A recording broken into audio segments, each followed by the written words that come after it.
साबिक वफाकी वजीर फवाद चौधरी ने कहा है कि आईनी तरमीम लाने की कोशिश खौफनाक है। आईनी तरमीम पर वकला और सियासी जमातों को आगे बढ़ना होगा। तरमीम आ गई तो आइन को नाकाबिल तलाफी नुकसान पहुंचेगा।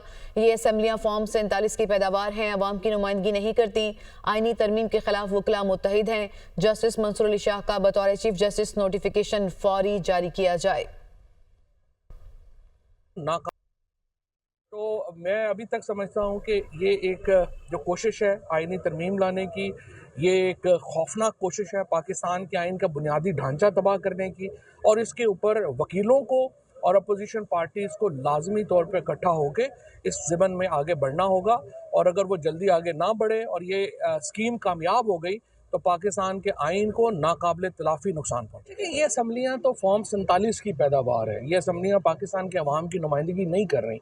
सो इन असम्बलियों से तो आपने जल्द या बधीर आप लोगों ने बाहर निकलना है।